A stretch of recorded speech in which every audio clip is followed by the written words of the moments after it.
జపమాల అనే యొక్క ఆయుధం ఎలా ఆవిర్భవించింది, ఎలా మొదలైంది అంటే rosary is a mini Bible. Rosary is a mini Bible. మన పండితులు స్కాలర్స్ చెప్తూ ఉన్నారు.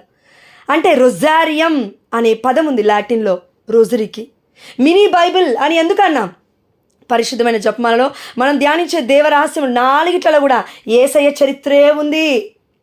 కేవలం మరియ తల్లికి దేవదూత వచ్చి, గాబ్రియేలు దూత వచ్చి శుభవర్తమానం చెప్తుంది అనే మాట తప్ప ఇంకెక్కడా కూడా మరియ తల్లిని ఎక్కడ హైలైట్ చేశాము?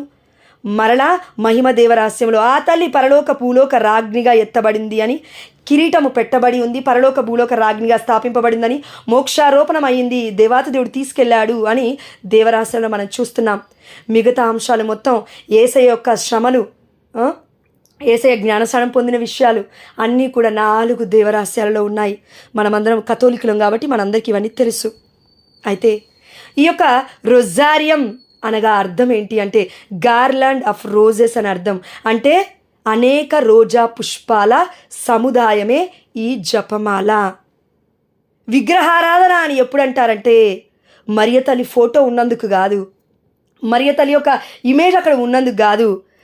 నా హృదయములో దేవుడి చిత్తము, దేవుడి యొక్క ఇష్టము, దేవుడి యొక్క మననము, మరియ తల్లి వలె దేవుని పక్కకు పెట్టకుండా, దేవుని 24 గంటలు మనం చేసుకోకుండా, దేవుని స్తుతించకుండా, దేవుడి చిత్తము చేయకుండా, అయ్యా నేను నీ దాసురాలనే అని దేవుడికి చెప్పకుండా మనము ఒకవేళ మన మనస్సు మన దగ్గరనే ఉంచుకొని, మన హృదయం మన దగ్గరనే ఉంచుకొని, కపటముతో, నాటకముతో, డాంబికత్వముతో ఒకవేళ జీవించి అక్కడికి వెళ్ళి నువ్వు పూలేస్తే అది విగ్రహారాధన, అది స్వీకరించబడదు. అప్పుడు ఇది విగ్రహారాధన. విగ్రహారాధన అంటే విగ్రహంలో ఉండడం కాదు, మనలో ఉంది విగ్రహం. మనలో ఉంది విగ్రహం. అపనమ్మకం అనే విగ్రహం, అవిశ్వాసం అనే విగ్రహం, తెలివి లేని తత్వము. దేవుడు ఏం చెప్తున్నా అంటే నీ హృదయం ఎక్కడ ఉంది ఈ రోజున? నీ హృదయం దేనితో నింపబడింది ఈ రోజున? అప్పుల బాధలు, కన్నీటి బాధలు, శ్రమలు, లేదంటే వర్డ్ ఆఫ్ గాడ్ నాకు ఇష్టం వచ్చినప్పుడు చెప్తా, నాకు ఇష్టం వచ్చినప్పుడు నేను ఊరుకుంటా, దేవుడి చిత్తం నాకు అవసరం లేదు. సారీ టు సే, చిత్తము చేయడానికి పిలిచాడు దేవుడు. మరియ తల్లి ఒక మాట అనేది, నేను ప్రభు దాసురాలను. కట్టుబడి ఉందా లేదా? కట్టుబడి ఉంది. అందుకే జపమాల మాత మాసములో మనం ప్రార్థన చేస్తున్నప్పుడు మనలో లేని వర్చ్యూస్, గుణగణాలు, ఆ తల్లిలో ఉన్న గొప్ప గుణగణాల సముదాయము మనం పొందుకుంటున్నాము.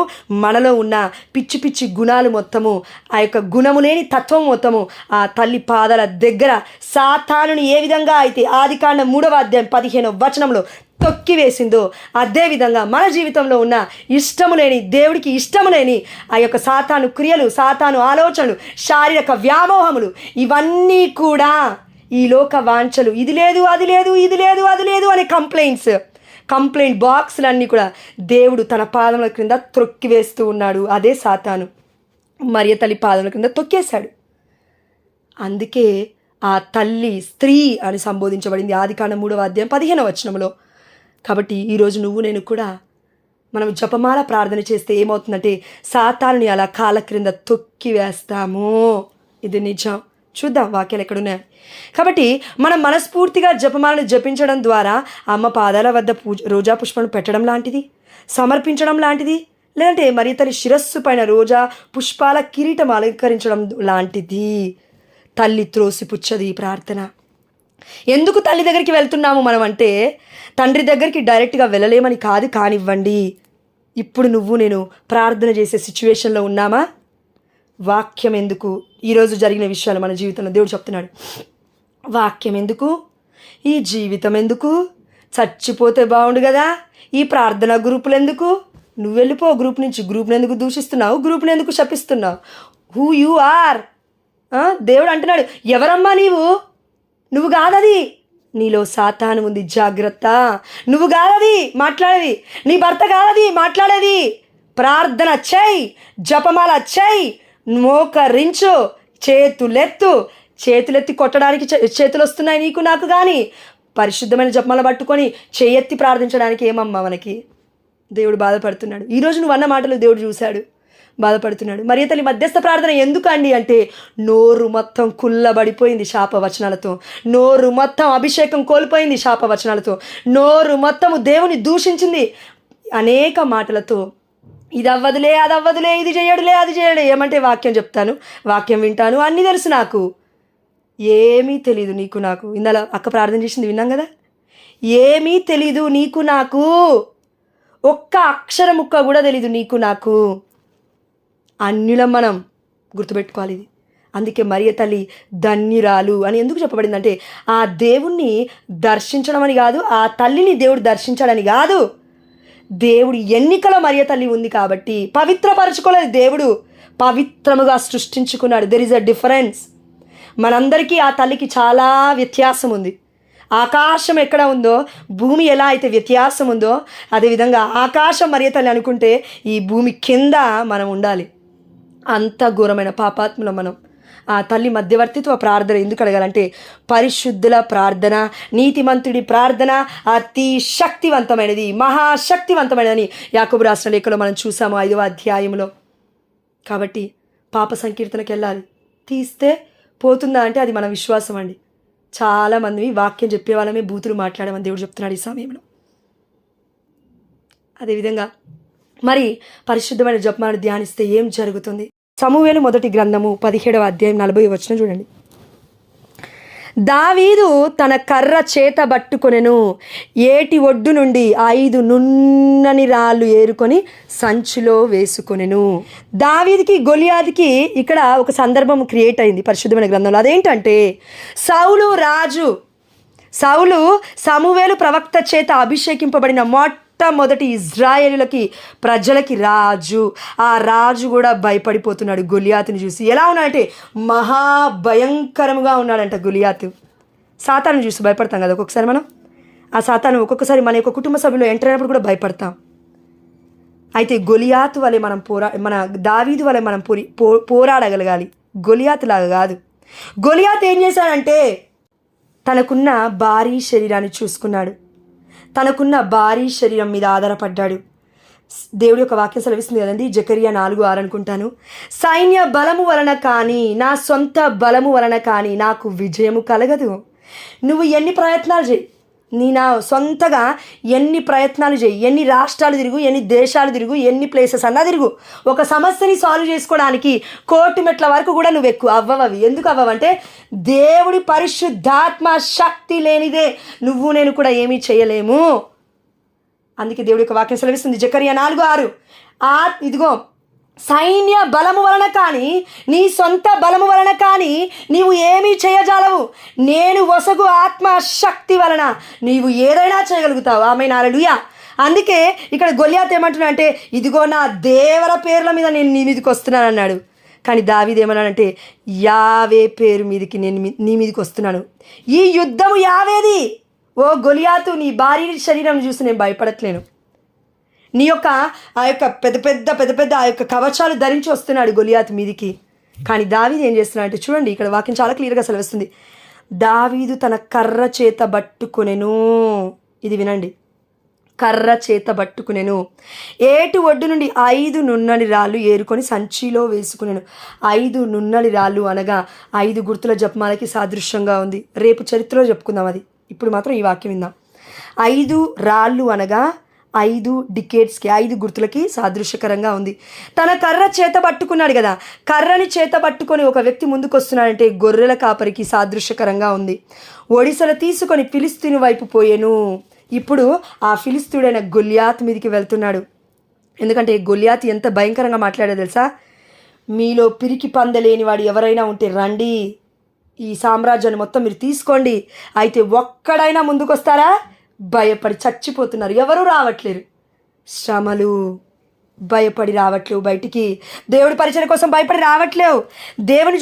దేవుని కాదు దెయ్యాన్ని చూసి భయపడుతున్నావు, సమస్యలను చూసి భయపడుతున్నావు, భర్తను చూసి భయపడుతున్నావు, కుటుంబ సభ్యులను చూసి భయపడుతున్నావు. కానీ భయపడాల్సింది దేనికి మనం అంటే వాక్యానికి, దెయ్యానికి కాదు. దేవుడి వాక్యం చదవకపోతే భయపడాలి, పరిశుద్ధమైన జపమాల పఠించకపోతే భయపడాలి, ఇలాంటి భక్తికరమైన పనులు చేయకపోతే భయపడాలి. కానీ పిచ్చి పిచ్చి పనులు చేయకుండా ఉండడానికి భయపడాల్సిన అవసరం లేదు. దైవ భక్తి లేనివాడు మూర్ఖుడే, దైవ భక్తి ఉన్నవాడు ధన్యుడు. సిరాపుత్రుడైన యేసు జ్ఞాన గ్రంథం చెప్తుంది. అందుకే ఇక్కడ దావీదు ఏం చేస్తున్నాడు ఒకసారి చూడండి. 43వ వచనం, ఫిలిష్తీయుడు దావీదుతో కర్రనెత్తుకొని నా మీదికి వచ్చుటకు నేను కుక్కననుకుంటివా ఏమి నేను. చూడండి, ఆయన ఒప్పుకుంటున్నాడు. గొలియాతు, నేను కుక్కను అనుకున్నావా? నువ్వు కర్రనెత్తుకొని నా మీదికి రావడం ఏంటి? కుక్కని కాదు అని చెప్తున్నాడు. కుక్క అనేది 2 రకాలు ఉంటుంది, పిచ్చి కుక్క, మంచి కుక్క. డొమినిక్ గారికి ఉన్న పేరు మంచి కుక్క, అది రేపు చూద్దాం. ఇప్పుడు ఇక్కడున్న గొలియాతు గారికి ఉన్న పేరు పిచ్చి కుక్క. పిచ్చి పిచ్చిగా మాట్లాడుతున్నాడు, ఎందుకంటే దేవుని స్తుతించట్లేడు. ఎవరిని స్తుతిస్తున్నాడో చూడండి. నా మీదికి నీవు ఆ కర్రనెత్తుకొని వస్తున్నావు, పిచ్చి కుక్కను అనుకుంటీవా ఏమి అనెను. తన దేవరల పేరెత్తి దావీదుని శపించను. పిచ్చి కుక్కలు ఎప్పుడైనా శాపవర్షాలు పలుకుతారు. పిచ్చి కుక్కలు ఎప్పుడైనా, అంటే సాతానండి, నేను మనుషుల్ని కాదు, సాతాను ఉన్నవాళ్ళని, సాతాను ప్రేరేపించిన వాళ్ళ మాటలు ఇవన్నీ మీరు డైరెక్ట్గా తీసుకోండి దయచేసి ప్లీజ్. అయితే పిచ్చి కుక్క అంటే సాతానుతో కంపేర్ చేద్దాం. ఇప్పుడు ఒకవేళ మనలో ఉంటే సాతాను అపరిశుద్ధాత్మ, దేవుడు ఉంటే పరిశుద్ధాత్మ. అందుకే ఇక్కడ ఫిలిష్తీయుడు ఎవరి పేరు మీద వస్తున్నాడంటే తన దేవరల పేరు మెత్తి మీద వస్తూ ఉన్నాడు. నువ్వు నేను ఈరోజు ఏ పేరుని ధ్యానించాం? ఏ పేరుని ప్రకటిస్తున్నాం? ఏ పేరుని నమ్ముకున్నాం? యేసు నామాన్ని ప్రకటిస్తున్నామా, లేదంటే పక్కింటి వారిని నేమ్స్ని తీసుకొని ప్రకటిస్తున్నామా? ఆమె ఇలా చేసింది, ఈమె ఇలా చేసింది, పక్కింటి ఆమె చేసింది, ఎనికింటి ఆమె చేసింది, చేతబడి శక్తులు ఉన్నాయి, ఇదిగో కాళ్ళకి బొట్లు పెట్టుకొని తిరగాలి. దేవర పేర్ల మీద తిరుగుతున్నావు. పిచ్చి కుక్క వలె మనం జీవించకూడదని దేవుడు చెప్తున్నాడు. అంటే మనలో సాతాను ఉన్నాడు, అది వెడలగొట్టడానికి దేవుడు వాక్యం చెప్తున్నాడు. వాక్యం వినేటప్పుడు స్వస్థత జరుగుతుంది. సాతానుగాడు వండాడు, మనలో వెళ్ళిపోతాడు. బిడ్డ, దయచేసి నిగ్రహం కలిగి వినండి, మనందరం వినాలి. అందుకే పిచ్చి కుక్కను అనుకుంటివా నేను. దాని తర్వాత 44వ వచనం చూడండి. ఇటు రమ్ము, నీ కండలు కోసి ఆకాశ పక్షులకు, అడవి మృగములకు ఆహారము గావించదను అని పలికెను. దావీదుని ఏమంటున్నాడు చూడండి. ఇతను పెద్ద శరీరం ఉంది, నేనేమైనా చేయగలుగుతానని ముందుకెళ్ళాడు. చిన్న బాలుడు దావీదు. చరిత్రలో మనం చూస్తే బాలుడికి, ఈ యొక్క చిన్న బాలుడికి వయస్సు 12 నుండి 14 సంవత్సరాలు. మరియ తల్లి కన్సీవ్ అయినప్పుడు, అంటే ఆ యొక్క దేవుడి యొక్క చిత్తాన్ని ఒప్పుకున్నప్పుడు సమయము, ఆమె మరియ తల్లి ఏజ్ 12 నుండి 14 సంవత్సరాల చరిత్ర చెప్తుంది. డొమినిక్ గారికి 14 సంవత్సరాల వయస్సులో గురు పట్టాభిషేకాన్ని పొందుకున్నాడు. అంటే మనందరికీ ఏమర్థం అవ్వాలి అంటే, this is not a coincidence. ఇది ఏదో కోఇన్సిడెన్స్ కాదు, ఏదో అలా జరిగిపోయింది లేండి. నో, అన్నీ కూడా దేవుడి చిత్త ప్రకారం ఇందులో లిఖించబడ్డాయి ప్రియమైన బిడ్డ. అందుకే అలా భయపెడుతున్న గొలియాతుని చూసి మనల్ని కూడా అంటాడు కదా సాతాను, ఇక నీ పని అయిపోయింది, నీ భర్త వినడు, నీ పిల్లలు వినడు, నువ్వు నీ మాట కూడా వినవు, బైబిల్ చదవట్లేవు కాబట్టి, సమస్తం అన్నీ ఆగిపోయాయి కాబట్టి నా పరిస్థితి కథం అంటాడు. డోంట్ బిలీవ్, వాడి స్వరాన్ని నమ్మకు. దేవుడు ఇక్కడ చెప్తూ ఉన్నాడు. 45వ వచనం, దావీదు నీవు కత్తి ఎట్టి ఈటే బాకు గైకొని నా మీదికి వచ్చితివి, కానీ నేను సైన్యములకు అధిపతి అయిన యావే పేర నేడు నీవు నిందించిన ఇజ్రాయేలు సైన్యముల దేవుని పేర నీ మీదికి వచ్చితిని. నేను కత్తులు, గట్టారులు ఇవన్నీ తీసుకొని రాలేదు, చేతిలో ఏమేమో పట్టుకొని రాలేదు. కేవలం దేవుడికి సాదృశ్యంగా ఒక కర్ర, అదేవిధంగా 5 రాళ్ళను తీసుకొని వచ్చాను. ఇక్కడ వాక్యం మీరు కరెక్ట్గా ధ్యానిస్తే, దేవుడు యావే ప్రభువు, ఇదిగో దావీదు, గొలియాత్ మీదకి నువ్వు వెళ్తున్నావు కదా, కర్ర పట్టుకో అని చెప్పలేదు. ఇదిగో దావీదు 5 రాళ్ళు పట్టుకో అని చెప్పలేదు. ఎందుకు 5 రాళ్ళే పట్టుకున్నాడు? 3 రాళ్ళు ఎందుకు పట్టుకోలేదు? 1 రాయి ఎందుకు పట్టుకోలేదు? 7 రాళ్ళు ఎందుకు పట్టుకోలేదు? యూదుల ఆచారం ప్రకారం 7 రాళ్ళు పట్టుకోవాలి కదా. అంటే 5 రాళ్ళలో ఏముంది మర్మం? కాబట్టి పంచగాయాలు దాగి ఉన్నాయి ఏసయ్యవి.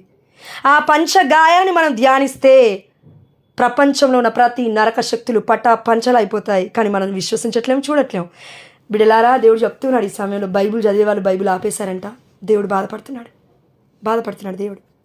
మనం పడిపోవడానికి కారణం ఏంటి తెలుసా? జాగరూకులమై ప్రార్థించట్లేము, జాగరూకులమై పరిశుద్ధమైన జపమాలను ధ్యానించట్లేము. అందుకే పరిశుద్ధమైన జపమాల మినీ బైబిల్, ఇది పెద్ద బైబిల్. కాబట్టి మన యొక్క పూర్వీకులు ఏ విధంగా అయితే మా అమ్మమ్మలు, మన అమ్మమ్మలు, తాతమ్మలు వాళ్ళందరూ ఏం చేశారంటే, చదువు రాదు, పొట్ట తెరిస్తే అక్షరం ముక్క రాదు, కానీ నీ కోసం నా కోసం ప్రార్థించారు కాబట్టి మన బ్రతుకులు ఇలా ఉన్నాయి. ఇప్పటికైనా బ్రతికున్నాం చాలు అనకు. నా ప్రార్థనే బ్రతికించింది, నా ప్రార్థనే ఇలా ఉంది. నువ్వు 2-3 రోజులు ప్రార్థన చేసిన తర్వాత, 10 రోజులు ప్రార్థన చేసిన తర్వాత, సంవత్సరం ప్రార్థన చేసిన తర్వాత నీ భర్త దగ్గరికి నువ్వేం ప్రార్థన చేయట్లేవు. నేను గొప్ప పరిశుద్ధురాలని, నువ్వు పాపాత్ముడివి అన్నావేమో, అందుకే పడిపోవడానికి కారణమయ్యావు ఇప్పుడు అన్నావేమో. జాగ్రత్త, ఒక్కసారి ఆత్మపరిశీలన చేసుకో.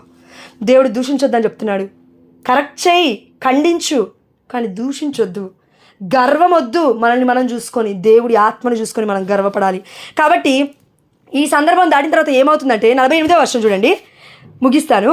అంతటా ఫిలిష్తీయుడు మెల్లమెల్లగా దావీదు దగ్గరకు వచ్చుచుండెను.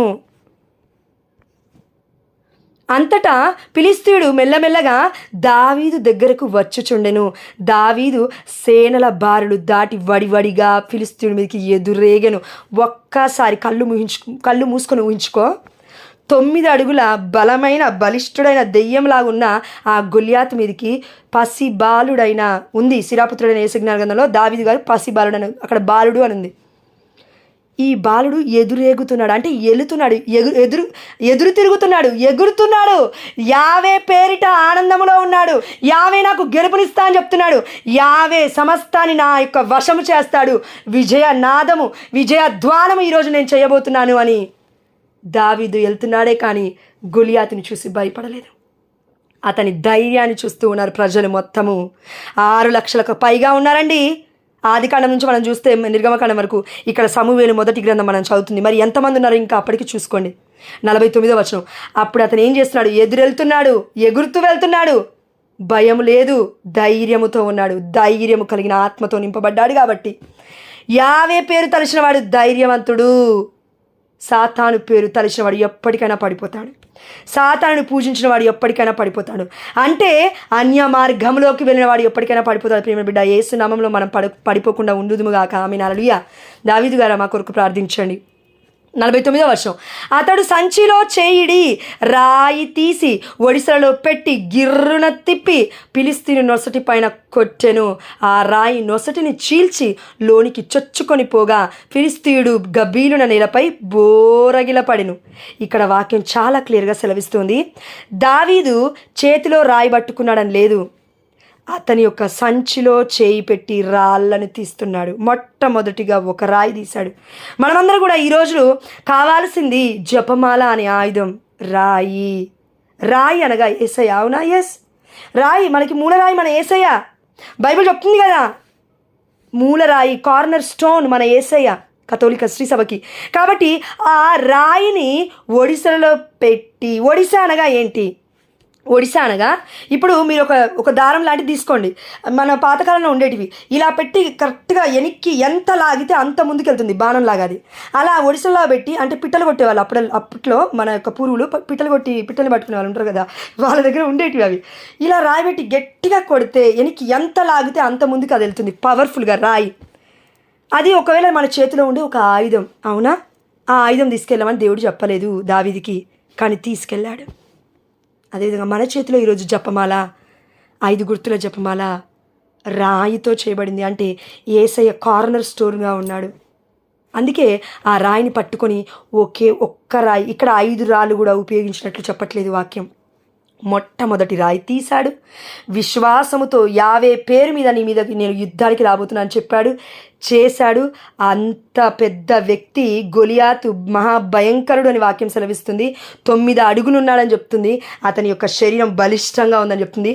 అతని యొక్క నుదుటి పైన, గుర్తుపెట్టుకోండి ఈ వాక్యం, నుదుటి పైన రాయి తగలకాని నొసటికి చీల్చుకొని లోపలికి పోయి చొచ్చుకొని పోగా ఫిలిష్తీయుడు గబ్బీలున నేలపై బోరగిల పడెను. ఇది ఎక్కడో విన్నట్టుగా ఉంది కదా మనకి. నొసటిలోనికి చీల్చి లోనికి చొచ్చుకొని పోయి అతను బోరగిడల పడి చనిపోయాడు. వాక్యము కూడా లోనికి చొచ్చుకొని పోతూ ఉంది. యేసయ్య వాక్యం యేసయ్య కార్నర్ స్టోన్. ఆ రాయిని, అంటే మన యేసయ్యని కన్నా మరియు తన మధ్యస్థ ప్రార్థన మనకి తోడుగా జపమాల ద్వారా ఇలా తోడై ఉన్నప్పుడు ప్రతి పూస ఒక రాయితో సమానం. నువ్వు ఎలా ప్రార్థిస్తున్నావో నిష్టగా ప్రార్థన చేయి. మొన్నటి రోజున 4 క్యాన్సర్ వ్యాధి నుంచి స్వస్థత అయింది. ఎలా అయింది? ఒక్క గుర్తు, పరలోక ప్రార్థన, మంగళవార్త జపం. ఫాదర్కి, ఎక్కడో ఉన్న ఫాదర్కి 7 స్టంట్లు ఉన్నాయి గుండెలో. ఎలా జరిగింది 3 రోజులలో అద్భుతం. ఎన్నో సంవత్సరాల నుంచి అన్నం తినట్లేడు బిడ్డ. ఎలా జరిగింది 3 రోజులలో అద్భుతం? రాయి ఉపయోగించాడు దేవుడు మన ద్వారా. మరి అతని మధ్యస్థ ప్రార్థన ద్వారా ఇది జరిగింది. బ్రెయిన్లో క్లాట్స్ ఉన్నాయి, ఎలా తగ్గుతున్నాయి? రాయిని ఉపయోగించాం. అందుకే వాక్యం రాకపోయినా, చదువు రాకపోయినా, చదువు సంధ్యలు లేకపోయినా వారు పరితపించారు. ఆనాడు కాలంలో జపమాలను ధ్యానించడానికి, పఠించడానికి పరుగులెత్తారు. కానీ ఈరోజు నువ్వు నేను అలా లేము. సంపదల కోసం పరుగు, కుటుంబం ఏం కావాలో దానికోసం పరుగు. దేవుడికి తెలీదా? ఇంత పెద్ద వ్యక్తినే దేవుడు చిన్న బాలుడి ద్వారా ఓడిస్తున్నాడు. నీకు నాకు 30 ఏండ్లు, 40 ఏండ్లు, 50 ఏండ్లు, 60 ఏండ్లు ఏం చేస్తున్నాము ఇంట్లో అనొద్దు. జోష్నానికి తెలియదు అనొద్దు. నాకు తెలియకపోయినా పర్లేదు, దేవుడు తెలుసు కదా. ఈరోజు నువ్వేం మాట్లాడినావో దేవుడికి తెలుసు కదా. దేవుడు చూస్తున్నాడు కదా. నువ్వేమన్నావో, దేవుడిని ఎలాంటి మాటలు అన్నావో దేవుడు చూస్తున్నాడు కదా. ఎందుకు అన్నావో ఆ మాటలు? సాతాను పూనుకొని ఆ మాటలు మాట్లాడద్దు. అయ్యా, నా నోరు కంట్రోల్ లేదు నా తండ్రి. పరిశుద్ధాత్మదేవా, నన్ను అభిషేకయ్యా, అయ్యా నన్ను అభిషేకించయ్యా, నన్ను నీ ఆధీనంలోకి తీసుకో అయ్యా. మరి తల్లి మధ్యస్థ ప్రార్థన నేను అడుగుతున్నాను తండ్రి. అమ్మా, నా దగ్గరికి రామ్మా అని ఎందుకు నువ్వు అడగలేదు? ఆ సమయంలో ప్రార్థన లేదు, నిద్రపోతున్నాం, సోమరిపోతున్నాం. దానికి ఇంకొక కారణం దేవుడు ఏం చూపిస్తున్నాడు ఈరోజు చెప్తా అండి. ఎందుకంటే ఆ దేవాదేవుడు బాధపడ్డాడు ఈరోజు ఈ మాటల ద్వారా. కాబట్టి ఆ దేవాదేవుడు ఈ వాక్యం చెప్పమని చెప్పాడు. మీరు నన్ను నెగిటివ్గా తీసుకోవద్దు దయచేసి, దేవుడి యొక్క వాక్యం కాబట్టి. సిరాపుత్రుడైన యేసు జ్ఞాన గ్రంథం 37వ అధ్యాయం 27వ వచనము. మిత ఆహారము కుమార, ఈ జీవిత యాత్రలో నిన్ను నీవు పరీక్షించి చూచుకొనుచుండుము. నీకు గిట్టని భోజన పదార్థములను ఆరగింపకుము. ప్రతి వానికి సరిపడదు. నీకు ఇష్టం లేని కార్యములు, నీకు అవసరం లేని కార్యాలకు వెళ్ళి చేయబెట్టకు. పోపులో మన ఏమంటారండి, ఆయిల్లో పోపులాగా వేస్తే ఎలా చిటపట అంటాయి, అలా చిటపట అంటారు చుట్టూ ఉన్న వాళ్ళందరూ. ఇష్టం లేనట్టుగా మాట్లాడితే మనం మాట్లాడొద్దు. సమయం సందర్భం లేని మరే తల్లి వాళ్ళే మౌనంగా ఉండమని దేవుడు చెప్పాడు. కానీ మాట పలుకలేదా ఏ ప్రేమ మన యేసయ్య వాళ్ళ ఉండాలి. కానీ ఎందుకు మాట్లాడేది అనవసరంగా? ప్రతి వానికి సరిపడదు. ఎందుకు చెప్తున్నాడు ఈ మాట? విచిష్టాన్నముల మీద మక్కువ వదులుకొనుకుము, ఎట్టి భోజనమునైనా మితము మీరి తినకుము. మితిమీరి తిన్నచో రోగము వచ్చును, భోజన ప్రియత్వము వలన పిత్తము ముదురును. ఇక్కడ వాక్యం చాలా క్లియర్గా సెలవుస్తుంది. బాగానే ఉంటుంది, నోటికి చాలా టేస్ట్గా. రెస్టారెంట్కి వెళ్తాం, ఇంట్లో తింటాం, అన్నీ తింటాం, ఎక్కువగా తింటాం. ముడ్డిలో మంట. కరెక్ట్గా చెప్పాలంటే పిత్తము ముదురును అంటే దానికి అర్థం అదండి. సిగ్గుపడాల్సిన అవసరం లేదు, ఇట్స్ ఎ సైన్స్. కాబట్టి దేవుడి యొక్క వాక్యం కూడా అదే సెలవుస్తుంది. పిత్తము ముదురుతుంది, రోగము ముదురుతుంది. ముదరకుండా ఉండాలంటే తగిన సమయానికి ఆకలి అయితేనే తిను. ఆకలి కాకముందు ఎందుకు లోపలేస్తున్నావు? గర్భంలో పొట్టలో ఎందుకు వేసుకుంటున్నావు? అదే మంచి ఫుడ్ అనుకుంటున్నావా? జంక్ ఫుడ్ తింటున్నావు? ఏం తింటున్నావు అసలు? దేవుడు అడుగుతున్నాడు ఈరోజు. భోజన ప్రియత్వం వలన చాలామంది చచ్చిరి.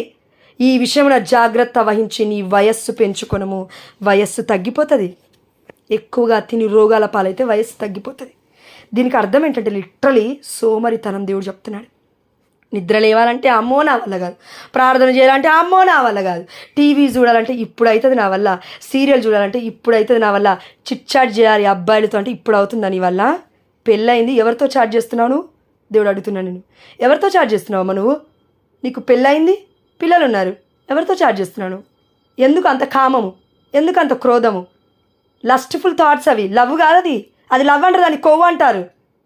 పిల్లలు అయిన తర్వాత, పెళ్ళి అయిన తర్వాత వేరే వ్యక్తులతో చాట్ చేస్తే అది లవ్ అనరు, కొవ్వు అంటారు దాన్ని. గుర్తుపెట్టుకో ప్రియమైన బిడ్డ. దేవుడు చెప్తున్నాడు, సోమరితనము బనికి రాదు, బయటికి రావాలి అంటే కావాల్సింది మరియ తల్లి మధ్యస్థ ప్రార్థన. కాబట్టి చెయ్యి. నిద్ర వస్తుందా? పర్లేదు, నిద్రపోతేనే చెయ్యి. జపమాల పట్టుకో, అమ్మా నాకు సాయం చేయి, అమ్మా నాకు సాయం చేయి, అమ్మా నాకు సాయం చేయి. 100 సార్లు అడుగుతావు కదా. అప్పులు ఇవ్వకపోతే 100 సార్లు వెళ్ళి బయట అప్పు పుట్టబోతే అడగట్లేం? అడుగుతున్నాం. ఏదైనా అవసరం కావాలంటే అడుగుతాం కదా. అవసరం తీరిపోయేంత వరకు అడుగుతూనే ఉంటాం వాళ్ళని. కాబట్టి ఇక్కడ వాక్యం దగ్గరకొద్దాం. ఇప్పుడు మళ్ళీ వెనక్కి సమూయేలు 1 గ్రంథం 17వ అధ్యాయంలో చూడండి 50వ వచనం ఇలా సెలవిస్తుంది. బోరగిల పడ్డాడా, అయిపోయింది అతని పని. అదేవిధంగా నుసిటిపై పడిన తర్వాత ఏం జరిగింది చూద్దాం ఇక్కడ. ఈ రీతిగా దావీదు ఒడిసెల రాతితో ఫిలిష్తీయుని లోగొని విజయము సాధించెను. నీకు నాకు విజయం కావాలంటే మన యొక్క జీవితంలో రాళ్ళు అంటే జపమాల పఠించడం, యేసయ్య యొక్క నామాన్ని ధ్యానించడం. ఇక్కడ యావే ప్రభువు మీద నీ పేరు మీద నీ మీదకి వస్తున్నాను. మనం యేసయ్య పేరుని పక్క పెట్టట్లేవు. మరి తల్లి మధ్యస్థ ప్రార్థనలో మొత్తం పరలోక ప్రార్థనే కదా. మొత్తం పరిశుద్ధమైన గ్రంథంలో ఉన్న మంగళవార్త జపమే కదా మనం చెప్పింది. వాక్యమే బైబిల్లో ఉంది, బైబిలే వాక్యము, వాక్యమే యేసయ్య అన్నప్పుడు యేసయ్య గురించే పరిశుద్ధమైన జపమాలలో పఠిస్తున్నప్పుడు మరి వాక్యమే చదువుతున్నాం కదా లిటరల్లీ మనము. మరి అలాంటప్పుడు మరియతల్ని పూజించడం ఎలా అవుతుంది? అవ్వదు. కాబట్టి ఈ రీతిగా దావీదు ఒడిశల రాతిలో ఫిలిష్తీయుని లోకని విజయం సాధించను.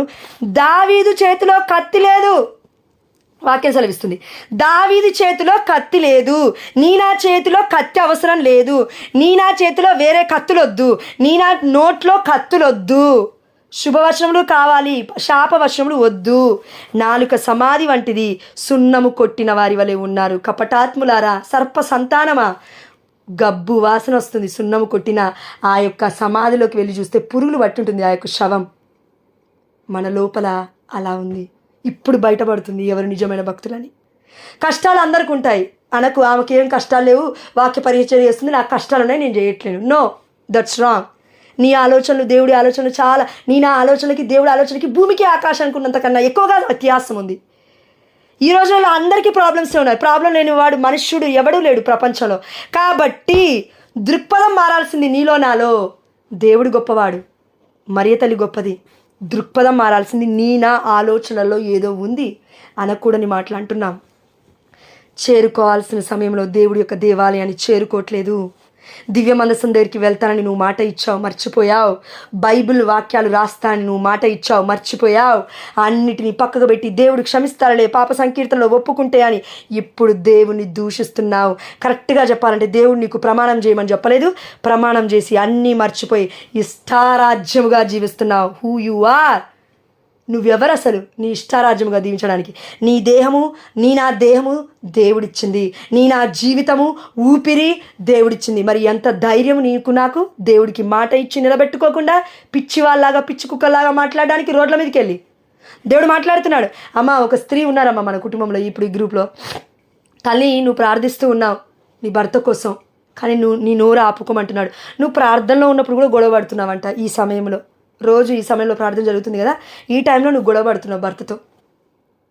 అసలు వాక్యం ఎలా ఎక్కుతుంది నీకు? గొడవ పడ్డోదని దేవుడు అన్నాడు. శాంతి సమాధానంతో. ఇప్పుడు మనం అందరం అండి ఏదైనా సరే బలవంతంగా రుద్దాలని చూస్తే బీభత్సాలు జరుగుతాయి. అర్థమవుతుందా? గొలియాత్ ఏ విధంగా అయితే బలవంతంగా వెళ్ళాడు, బలము తెలియక వెళ్ళాడు, అదేవిధంగా వారికి దేవుడి బలం తెలీదు. బిడ్డలు ప్రార్థనలు లేని వారికి నీకు నాకు బలం ఏడ్చింది కదా, ఇప్పటివరకు తెలుస్తుంది కదా దేవుడి శక్తి ఎంత ఉందో. వాక్యం రోజు ఉంటున్నాం కదా, మరి ఎందుకు వాళ్ళ జోలి ఎందుకు వెళ్తున్నావు నువ్వు? వాళ్ళ జోలి వెళ్తే ఇలా వాళ్ళు ఏదో ఒక మాట అంటే కామ్గా ఉండొచ్చు కదా, నోరెందుకు మొత్తం కంపు చేసుకుంటున్నావు? ఒక్క తల్లి, అమ్మ నీకే చెప్తున్నాడు, 35 నుండి 45 ఏళ్ళు ఉంటాయి నీ యొక్క వయస్సు. కాబట్టి ఇక్కడ 50 వర్షంలో ఆ యొక్క దావీదు చేతిలో కత్తి లేదు, ఓకేనా? మన చేతిలో కత్తి కాదు కావాల్సింది, 2 అంచుల ఖడ్గము కంటే పదునైనది ఈ వాక్కు. కత్తి కాదు వాక్యం, కత్తి కంటే పదునైనది, అది 2 అంచులు కలిగిన దానికంటే పదునైనది, జీవాత్మల సంయోగ స్థానము వరకు, కీలు మధ్య చేరు వరకు ఛేదించుకొని పోగలదు. ఇది మానవ హృదయములందరి అన్ని విషయంలో బట్ట బయలు చేయగలదు. వాక్యం చదివితే కుటుంబాలు మారుతాయి. వాక్యం చదివితే గర్భము దర్శింపబడుతుంది. వాక్యము చదివితే కుళ్ళు, కుతంత్రము, ద్వేషము, స్వార్థము, అసూయ, ఓర్వలేనితనం నీలో నాలోనే కాదు మన కుటుంబాలలో కూడా ఛేదించుకొని పోతాడు దేవుడు. ఆమేన్, హల్లెలూయా. కానీ దావీదు వలె నేను ఉపయోగించాలి దేవుడి యొక్క నామాన్ని. 5 రాళ్ళని కాదు, మొట్టమొదటి రాయి.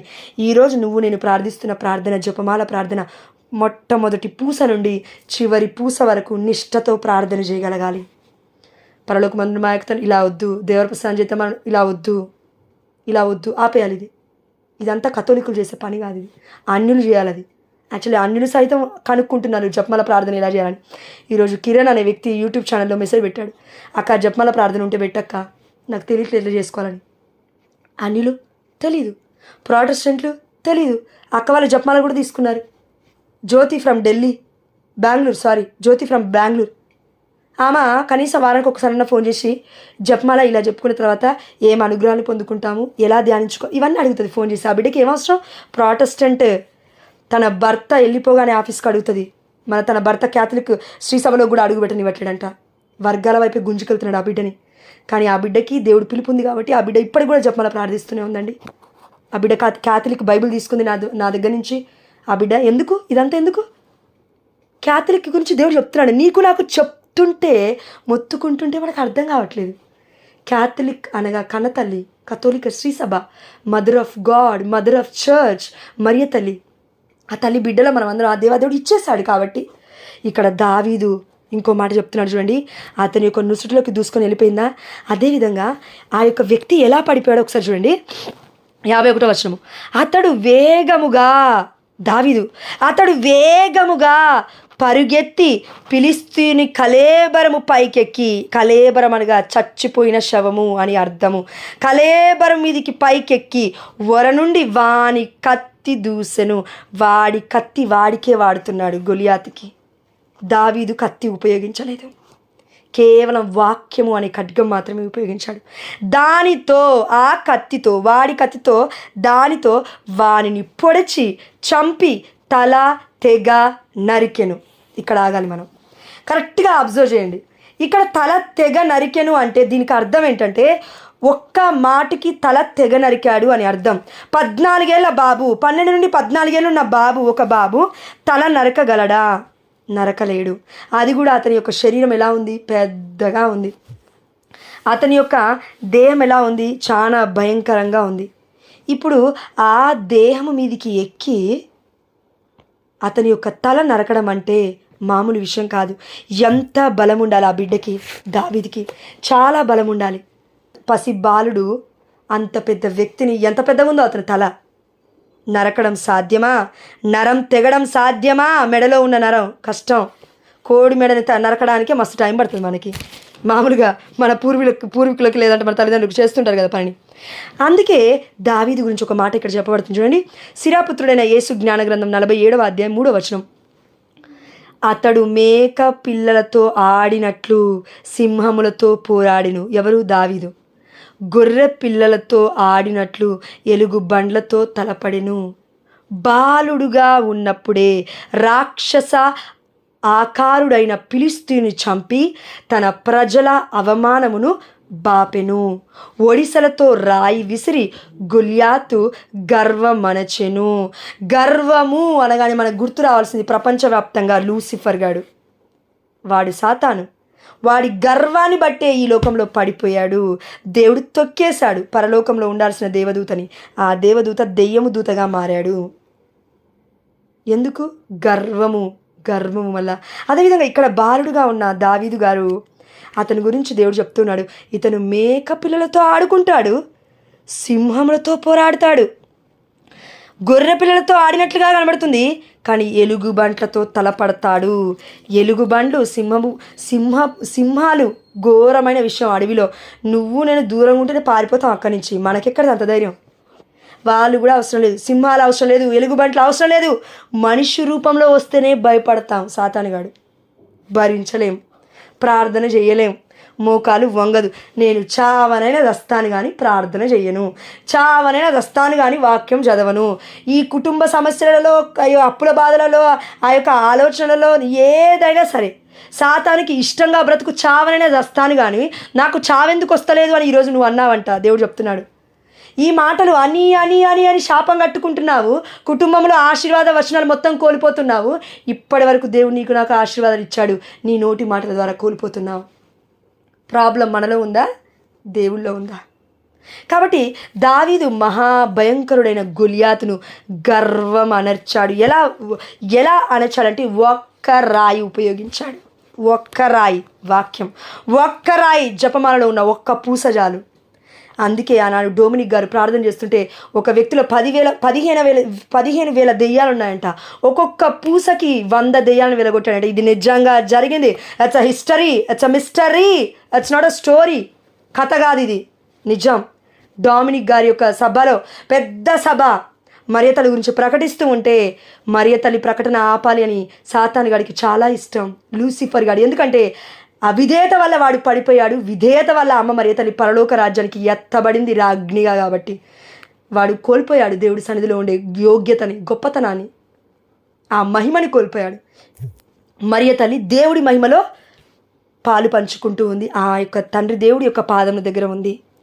అందుకే ఇక్కడ తల నరికాడు దావీదు. అదేవిధంగా మరియ తల్లి తన యొక్క పాదముల క్రింద తలని అనగద్రొక్కింది. ఆదికాండం 3:15లో అదే దృశ్యం మనం దర్శన గ్రంథం 12వ అధ్యాయంలో చూస్తూ ఉన్నాము. ఆమె నుండి చూడాలు. అక్కడ మిఖాయేలు దేవదూత ముందుకు వచ్చి పోరాటము చేస్తుంది సర్ప సంతానముతో, సాతాను సంతానముతో. అదేవిధంగా దర్శన గ్రంథం 12:17 అనుకుంటాను, లేదంటే 27 అయి ఉండొచ్చు. అక్కడ మిగిలి ఉన్న ఆమె సంతతినితో సర్పము యుద్ధమునకు సిద్ధమయ్యను. ఎవరు మిగిలి ఉన్న సంతానము? నువ్వు నేనే. ఒకవేళ మరితని జపమాల ప్రార్థన నిజంగా నిష్టగా జపాన్ని మనము నిజంగా ఒక మాలగా ధరించి మనము మెడలో ఏదైనా బరువు వేసుకుంటే ఎలా ఉంటుంది? అటు ఇటు కదపడానికి ఉండదు. 10 తులాల బంగారం వేసుకుంటే 100 తుల బంగారం వేసుకుంటే కదుపుతావా? కదపలేవు కదా. అంతకన్నా అమూల్యమైనది జపమాల. వేసుకున్నప్పుడు నువ్వు అటు ఇటు కదలకుండా మరియ తల్లి చూసుకుంటుంది. ఇది నిజం నిజం నిజం. అందుకే మనము ఎంతోమంది క్యాథలిక్స్లో జపమాల చెప్తాము కానీ మెడలో వేసుకోలేము. ఎందుకు ఆలోచించండి ఒకసారి. జపమాల కొంతమంది మనలో వేసుకున్నారనుకోండి, మిగతా వాళ్ళందరూ వేసుకోరు. గోల్డ్ కనపడదేమో చీర కట్టుకున్నప్పుడు, గోల్డ్ వెనక్కి వెళ్ళిపోతుందేమో. గోల్డ్ కనపడాలి కదా, నా భర్త తీసుకొచ్చిన చీర కనపడాలి కదా, కుట్టించుకున్న బ్లౌజ్ మంచిగా కనపడాలి కదా. కాబట్టి జపమాల పక్కన పెట్టేస్తాను. దేవుడి కృప వల్ల 3 ఏళ్ళ నుంచి నేను ఎప్పుడు జపమాల అయితే పక్కకైతే పెట్టలేదండి. నేను ఆ చీర కట్టుకున్నప్పుడు ఒక్క చీర ఉంది, పట్టు చీర, పెళ్ళికి పెట్టిన చీర. ఇప్పటివరకు నేను పట్టు చీరలు కొనలేదు, నా లైఫ్లో కొనను కూడా. ఒక్క చీర ఉంది, పెళ్లి చీర. ఆ పెళ్లి చీర ఒక్కసారి నేను కట్టుకున్నాను, అది కూడా లాస్ట్ టైం అనుకుంటా. మా అన్నయ్యది కార్తీక్ అన్నది పెళ్ళో, కార్తీక్ అన్న తమ్ముడు పెళ్ళికి వెళ్తే జపమాల వేసుకున్నాను గోల్డ్ మీద. మా అమ్మ చూస్తే జపమాల తీసేయరాదన్నది. గోల్డ్ అయినా తీసేస్తా కానీ జపమాల తీసేయను, నేను అసలే తీసేయని చెప్పాను. మా అక్క కూడా ఇంకా అనింది, జపమాల తీసేయరా, ఏం కాదు, ఇది ఒక్కరోజు తీసేయను నేను. దేవుడు చెప్పాలి, నువ్వు ఎవరు నేను ఎవరు చెప్పడానికి ఆ మాట. దేవుడు చెప్పలేదు కదా నాకు తీసేయమని. నీకు నాకు కూడా దేవుడు చెప్పాడా? ఈరోజు నువ్వు నేను ఉన్న పరిస్థితి మన బుద్ధిపూర్వకమైన ఆలోచనలు, సాతాను ఆలోచనలు. దేవుడు పిలిచాడు, పలకలేదు నువ్వు నేను. అందుకే ఈ బాధ, అందుకే ఈ భారం. సమయానికి బిడ్డలు కాల్స్ మీద కాల్స్ చేసి నీకు పిలుస్తున్నారే, పొద్దున లేచి కాల్స్ చేస్తున్నారే, సాయంత్రం కాల్ చేస్తున్నారు. పిచ్చి అనుకున్నావా? వాళ్ళకి పడిపోతున్నట్లు వాళ్ళకి అర్థం చేస్తున్నాడు కాబట్టి దేవుడు పరిశుద్ధాత్మ ప్రేరణ ద్వారా కాల్ చేస్తున్నారు కాబట్టి నిద్రపో. దేవుడు చూసుకుంటాడమ్మా, నేనేం చేయలేను, దేవుడు చూసుకుంటాడు. దేవుడు చూసుకుని కాక మనం ఎందుకు చూస్తాం? కాబట్టి 52వ వచనం చూడండి. ఫిలిష్తీయులు తమ వీరుడు నేల కూలుట చూచి గుండెలు చెదరి పారిపోయిరి. నా ఇంటిలో ప్రార్థన ఉంటే ఇలా ఉంటుంది. సాతాను సర్ప సంతానం మొత్తం గుండెలు బద్దలు చేసుకుని వెళ్ళిపోతారు అక్కడి నుంచి. కానీ మరియ తల్లి ప్రార్థన ఏ ఇంటిలో అయితే ఉండదో, మధ్యస్థ ప్రార్థన ఉండదో, జపమాల ప్రార్థన ఉండదో, అక్కడ మనం అదే ప్లేస్లో మనం ఉంటాం. మనం భయపడి చేస్తాం, మన గుండెలు పగులుతుంటాయి. సాతాను భయపడేటప్పుడు, వాక్యం లేనప్పుడు సాతానే ఉంటాడు అక్కడ. దేవుడు లేనప్పుడు దెయ్యమే ఉంటుంది అక్కడ. దేవుడి సన్నద్ధం లేనప్పుడు వాడే దిగొస్తాడు అక్కడికి. మరియ తల్లి మధ్యస్థ ప్రార్థన లేకపోతే, కొత్త నిబంధన చెప్తుంది, ఒక దేవర ఉందంట, ఒక ఆవిడ అక్కడ. అలాంటివి దిగొస్తాయి. దిగి రాకుండా ఉండాలంటే ఇప్పుడు ఆడుతున్నారు కదా బయట అన్నిలు, లేదంటే రేపు దసరా. దేని చూస్తున్నావు, దేని మాట్లాడుతున్నావు? ఆడావేమో మేబీ, వెళ్ళి బతుకమ్మ ఆడావా, నైట్ వెళ్ళి ఆడావా, చిన్న బతుకమ్మ పెద్ద బతుకమ్మ చేసి వచ్చావా? దేవుడు చెప్తున్నాడు, చిన్న బతుకమ్మ పెద్ద బతుకమ్మ దగ్గరికి వెళ్ళి ఆడేసి వచ్చావు. ఎవరి చుట్టూ తిరిగావు నువ్వు? ఇక్కడ దావీదు దేవుడి చుట్టూ తిరుగుతున్నాడు. దావీదు గొల్యాతుతో పోరాటం చేస్తున్నాడు. నువ్వెవరితో పోరాటం చేస్తున్నావు? ఆడికెళ్ళి అందులో పెడతానంట, ఎవరో గౌరమ్మ అంటాము, ఎవరో మరి గౌరమ్మో నాకు తెలీదు, విన్నాను ఎవరో అంటుంటే. ఆమె దగ్గరికి వెళ్ళి చుట్టూ తిరిగి వచ్చావు. దేవరని కొలిచావు నువ్వు, దేవుని గొలవలే ఈరోజు నువ్వు. అందుకే ఈ బంధకం, అందుకే ఈ బాధ. బిడ్డల్ని పంపించావేమో, లేదంటే నువ్వు వెళ్ళలేదు, పిల్లల్ని పంపించుంటావు. జాగ్రత్త ప్రియమైన బిడ్డ, జాగ్రత్త. దేవుడు మరలా చెప్తున్నాడు. కాబట్టి మనమందరం కూడా ముగించేస్తానండి ఈరోజు ధ్యానాంశం. మనం ఎక్కడి వరకు వచ్చామంటే జస్ట్ కొన్ని అంశాలే ముందుకు జరిగాయండి, ఇంకా వెళ్ళలే. చాలా ఉంది ఇన్ఫర్మేషన్. కాబట్టి ఇక్కడ చూడండి, ఇంత గొప్ప యుద్ధము చేసిన మన దావీదు గారికి ఒక పేరుందండి. మనం కరెక్ట్గా ఆలోచిస్తే చరిత్రలో అదేంటంటే, సౌలు 1000 మందిని చంపాడు కానీ దావీదు 10,000 మందిని చంపాడు అని అక్కడ ఉన్న చలికత్తలందరూ నాట్యం ఆడుతూ తనని ఆ యొక్క సింహాసనం, ఆ యొక్క ఏమంటారు దాని మీద తీసుకొని వస్తూ ఉన్నారు, ఒక మంచి పొజిషన్లో పెట్టి. అంటే ఇప్పుడు సౌలు రాజుగా ఉన్నాడు కాబట్టి, అప్పటికి మరి దావీదు పక్కనే ఉన్నాడు కాబట్టి, దావీదుని పొగిడేసరికి సౌలుకి అసూయ ఆత్మ పట్టుకుంది. ఇప్పుడు నువ్వు నేను ఒకవేళ ఒక ఏమంటారు దాన్ని, ఆధ్యాత్మికమైన అంధత్వంలో బంధకంలో ఉన్నామంటే ఎవరి మీదనో అసూయ పడ్డాము. అదేవిధంగా దావీదు 10,000 మందిని చంపాడు, కానీ సౌలు 1000 మందిని చంపాడు. దేవుడి చిత్తం అది. అదేవిధంగా మనం ఒకసారి ఆలోచించండి. లాస్ట్ టైం పోటా రిట్రీట్కి వెళ్ళినప్పుడు నేను దేవుని ఇదే అడుగుతున్నా అనమాట, 10,000కి అర్థం ఏంటయ్యా అని. 10,000లో నీవు అతి సుందరుడవు, నీ వంటి వాడెవ్వడు, సుందరుడా, అతిశయుడా, మహోన్నతుడా, నా ప్రియుడా. పరమగీతములో మరియ తల్లి ప్రియురాలిగా పరిశుద్ధాత్మదేవుని పొగుడుతూ ఉంది. 10,000 మందిలో సుందరుడు, అతి కాంక్షణీయుడు, అతని పాదములు చలువరాతి వలె స్తంభముల వలె ఉండెను అని. 10,000 మందిలో అతి కాంక్షణీయుడు. అదేవిధంగా 10,000 మందిని చంపిన దావీదు గొర్రెల కాపరి. మన దేవుడు గొర్రెల కాపరి. కాబట్టి ఒక్కొక్క పూసకి కాదు, కనీసం ఒక్కొక్క గుర్తుకి, అంటే 10 పూసలకి 10,000 మంది గురించి ప్రార్థించే శక్తి ఆ దేవాదేవుడు జపమాలలో పెట్టాడు. కాబట్టి మనం ప్రార్థిస్తే నిజంగా అవుతుంది. మన పక్కనే మరియ తల్లి ఉంది కాబట్టి అవుతుంది. మన పక్కనే పునీతులు ఉన్నారు కాబట్టి అవుతుంది. అది 10,000 మందిని చంపిన దావీదు. కొట్టే, తెచ్చే, కట్టే, ఇలా ఉండాలి దావీదు వలె. అంతేగాని వెళ్ళి అక్కడ చచ్చిపోయినట్లు ఉండొద్దు గొలియాతు వలె. కాబట్టి ఆ దేవాదేవుడు మనందరికీ ఇంకా మర్మాలు చాలా ఉన్నాయండి పరిశుద్ధమైన గ్రంథంలో. దేవుడి చిత్తమైతే రేపు ధ్యానించుదాం, చరిత్రకి వెళ్దాం. అదేవిధంగా ఇంకొన్ని అంశాలు ఉన్నాయి, సరిపోవట్లేదు టైం.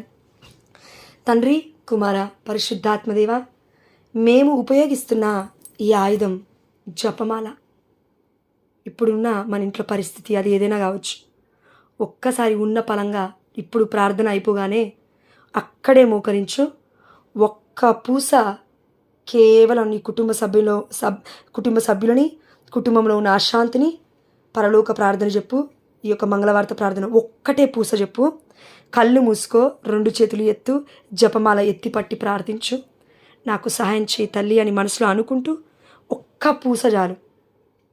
నువ్వు చవి చూస్తావు ఈరోజు. శాంతి కలుగునుగాక. ఆమేన్. హల్లెలూయా. లూకాసు వార్త 10వ అధ్యాయం 5వ వచనం ప్రకారం తండ్రి, మా అందరి హృదయాలకి శాంతి కలుగునుగాక. మా అందరి కుటుంబాలలో యేసు నామములో శాంతి కలుగునుగాక. మా అమ్మ మరియ తల్లి అక్టోబర్ మాసము ఈ యొక్క జపమాల మాత నెలలోకి మేము అడుగుపెట్టి ఉన్నాము తల్లి. నీ కృప చొప్పున ఈ యొక్క నీవు మహిమను పొందుకోమని ఈ గొప్ప సాక్ష్యము ద్వారా నేను చెప్తున్నానయ్యా. నీ యొక్క కృప చొప్పున శాంతి మాకు వచ్చేసింది దేవా. అందుని బట్టి నీకు వేలాది వందనాలు చెల్లిస్తూ దయచేసి నాయన, దయచేసిన తండ్రి, మేమన్న మాటలు మన్నించు, మేము చెప్పిన మాటలు మన్నించు, మేమన్న పాపపు మాటలు క్షమించు, మా నోటిని మరలా అభిషేకించు. మేము గొనుక్కున్నాము, సనుక్కున్నాము, కాల్స్ చేస్తుందన్నాము, లేకపోతే దూషించాము, నీ బిడ్డను అన్నాము తండ్రి, మమ్మల్ని మన్నించు. నీ బిడ్డని వాక్యము బోధించేవారిని అన్నాము తండ్రి, మమ్మల్ని మన్నించు నాయన. తండ్రి, మమ్మల్ని క్షమించిన తండ్రి. చూడట్లేడులే దేవుడు అనుకున్నాం, కానీ నువ్వు చూసేసావయ్యా తండ్రి, మమ్మల్ని క్షమించు. నా బిడ్డ మీదికి చెయ్యెత్తకు, నా బిడ్డ జోలికి రాకు అని మోషేని చూసి దేవుడు అహరోనుతో చెప్పాడు, మిర్యాముతో చెప్పాడు, జాగ్రత్త బిడ్డ. గ్రూప్లో ఉన్న ప్రతి ఒక్కరు కూడా దేవుడు బిడ్డలే. ఎవ్వరి మీదకి తిరగబడకు, ముఖ్యంగా వాక్యం బోధిస్తున్న వారి మీదకి జాగ్రత్త. దేవుడు మరలా చెప్తున్నాడు, జాగ్రత్త. నువ్వు లేని ఉన్నట్టుగా పుట్టించి మాట్లాడితే ఫలితం నువ్వు చూస్తావు. బిడ్డల వరకు కూడా వెళ్ళాల్సిన అవసరం లేదమ్మా. దేవుడు ఎందుకు చెప్పిస్తున్నాడో నాకైతే తెలియదమ్మా, నన్ను మన్నించండి, నాకైతే తెలియదు. దేవుడు ఎందుకు చెప్పిస్తున్నాడో మీకే తెలవాలి. Thank you Jesus, praise Jesus, we adore you Allah. అయ్యా, ఈ రోజును బట్టి మీకే సమస్త ఘనత మహిమ ప్రభావములు చెల్లిస్తూ వాక్యం వింటుండగా లెఫ్ట్ లెగ్, ఆ యొక్క ఎడమ కాలు నొప్పితో బాధపడుతున్న బిడ్డకి సంపూర్ణమైన స్వస్థతని ఒసగిన తండ్రి నీకు స్తోత్రమయ్యా. అదేవిధంగా లెఫ్ట్ హ్యాండ్, ఆ యొక్క ఎడమ చెయ్యి దురదగా ఉంది, మీకు పొద్దు నుంచి మీరు గోకుతా ఉన్నారు, ఆ దురదకి దేవుడు స్వస్థతని ఇస్తున్నాడు. ఆమేన్. హల్లెలూయా. అదేవిధంగా లెఫ్ట్ చెవికి, ఎడమ భాగం చెవి ప్రక్కన చంప దగ్గర మీకు పట్టుకుంటే చాలా విపరీతమైన నొప్పి వస్తుంది. స్వెల్లింగ్ లాగా ఏమైనా అవుతుందేమో నాకు తెలియదు, ఒక విపరీతమైన నొప్పి. దేవుడు స్వస్థతనిచ్చానని చెప్తా ఉన్నాడు. ఆమేన్. హల్లెలూయా. అయా, ఈ యొక్క స్వస్థతను బట్టి, ఈ వాక్య పరిచర్యని బట్టి, మా అమ్మ మరియ తల్లి మధ్యస్థ ప్రార్థన ద్వారా నీవు పలికించిన ప్రతి మాటని బట్టి నీకే సమస్త ఘనత మహిమ ప్రభావములు చెల్లిస్తూ చిన్న తెరేసమ్మ